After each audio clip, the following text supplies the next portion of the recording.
This is courtesy of our buddy Clevta from yesterday. So this is NFL Coach of the Year. 20 of the last 21 Coach of the Year winners ended the season with 10 or more wins, and all 20 had 9 or more. And 14 of the last 15 winners came from teams with 11 or more wins. All right, so if you can project, in other words, who's going to have, 9 or more, 10 or more, or at best 11 and more, you can figure this out, right? You can narrow it down. Now, the average preseason win total of the last 24 winners, 7.7 wins, right? So that's the thing.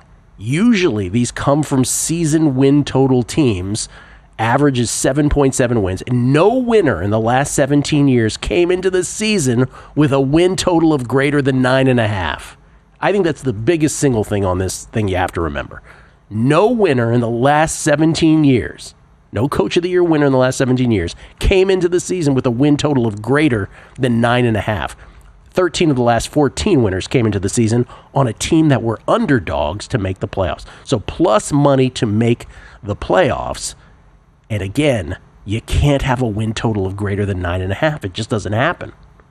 So with those as your sort of guardrails, if you will, who do you land on? Cleve himself landed on Jonathan Gannon of the Arizona Cardinals. I get it, man. When I went through the Cardinals preview, and you're bullish on them as well. Yeah. You think about the Cardinals, they address the defense, right? They have free agent signings like Calais Campbell and Josh Sweat, Dalvin Tomlinson as well. Kyler Murray says openly, I was hurt last year. I'm going to run a lot more this year. By the way, he still had a good career high in QBR even with that passing success rate last season. And then Marvin Harrison Jr. can only be better this year, right? Their chemistry was not there year one, so you gotta assume that's gonna do very well. But do we though? Do we have to assume that? I'm gonna say you have. I'm just playing devil's advocate. I'm gonna say you have. Okay, he's too big of a talent for that not to happen. I would think so too. But and Jonathan Gannon led him to a good record last year against a really hard schedule. So I get the Jonathan Gannon play at 20-1. You said, now we touched on Kyle Shanahan. Let's start there. I think he's the most fascinating candidate this year. If the Niners, so let's say the Niners avoid injuries and they return to being the Niners. By the way, that's one of the most amazing stat in the NFL is that for more than 2 decades now, the Niners, this is like 20, don't hold me to the exact years, like 23 years in a row or something like that. I'll get the exact number. The Niners have either gotten to the NFC Championship or Super Bowl or missed the playoffs entirely. That's an amazing stat. So they've never eked into the playoffs and gotten bounced early. It's either they're out completely or they go all the way to the conference championship game. So if the Niners, let's say, have a great season, let's say they win the division and let's say, the playoffs don't matter for this, right? Because the votes are in. But if they have a great season again, they avoid injury, right? Trent Williams stays healthy. Christian McCaffrey stays healthy. Is Kyle Shanahan going to get the credit from voters, or are they going to go to, well, they just had better injury luck and they always had the talent? And I don't think we can answer that definitively, but I'm leaning towards they probably won't give him credit. I don't know why I'm leaning that way too. I think it is the proper way to pose the question, and at 20-1, it's long enough to have my attention, Gill. For sure. Let me put it that way. If I have not made a bet in this market this year. If I had to bet one today, I actually think it would be Kyle Shanahan. I mean, shop around.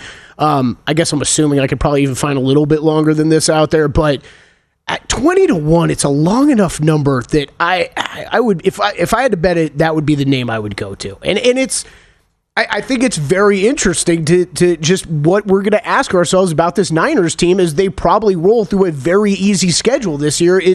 Do you view this as improving from the 6-11 team they were a season ago, or are you going to view this like the sports books did for much of last year? Where remember their power rating was still so high throughout the entire season, including by some of us here on this show. Yeah, perhaps. Some other interesting names on there. We had somebody. I have been swayed a bit on the Niners. Like the NFC West, I can't wait for this year. I think it's going to be. Going to be the best division in football, wildest division in football. I can't wait to watch. And I think you're right. The Seahawks are 4th, though. I think they're 4th. Yep. Yeah. Brian Callahan. We had somebody tweet in the other day saying, "Hey, if everybody's so bullish on the Titans, why not Brian Callahan?" Titans season win total is around 6.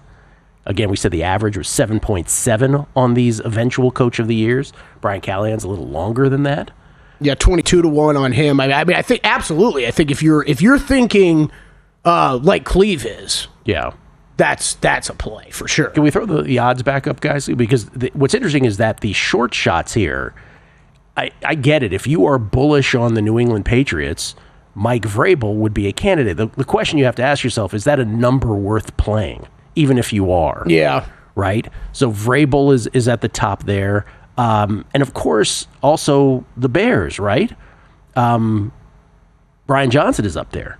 So, is that number good enough? Because those are the shortest numbers that you're getting. And I don't know. Oh, excuse me, Ben Johnson. I said Brian Johnson. Ben Johnson at 7-1. So Mike Vrabel 6-1. Ben Johnson 7-1. Then it's the double digits, but shots. Aaron mentioned Liam Cohen of the Jaguars at 12-1. Those are the three shortest. Now, would Pete Carroll interest you, Kelley, at 15-1 if the Raiders were good? What about Sean Payton at 16-1? The problem with the Sean Payton thing is the Broncos season win total is high-ish for this to happen. Right, that's what I was just pulling up. I wanted to make sure. 10 wins for them a year ago. Yeah, so that's why Cleve's guardrails are so important here, because if your instinct is for Sean Payton, that has to give you pause, right? You're like, oh yeah, but they don't fit the criteria. I mean, Harbaugh too, right? Harbaugh too. Like at least for me, I would cross those names off. So I think you're talking about a Broncos team that has to win the division and probably win 12, 13 games. I think Cleve's choice would be mine. Jonathan Gannon, 20-1. I like it's wild because it's same division, but I like that and Shanahan the best. That's what I like the best. Although, point is, I think there is value down the board here. Yes, the short shots make sense, but like, are you there? I'm not there with the Patriots. No, I'm not. Patriots or the Bears. Like, I'm not. I don't really expect either one of them to be. But what I'm saying is, let's say you are, then you. Right, the spectrum of everything goes your way to everything going against you. Let's say everything breaks the Patriots' way. Let's say Vrabel's everything you wanted him to be as a coach. Let's say Drake May makes a step. Let's say in Chicago, Caleb Williams becomes the player that you always thought he would be. Right, if you're bullish on the Bears, the Bears are, the Bears have indicators that they would be a much better team this year in a stacked NFC North. By the way, even if you believe that, is 6-1 and 7-1 enough to play? It's a good question. Probably not. Yeah. I mean, I just don't think it's sexy enough.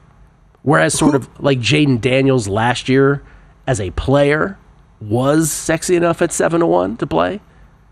And many of us did to success. But with coach, it's just too many moving parts. If I had to consider one of those, actually, the only name I would even consider taking in price and situation is Liam Cohen on that first column that we have on the graphic. 12-1. We got to figure out how to say Duval better, but sure.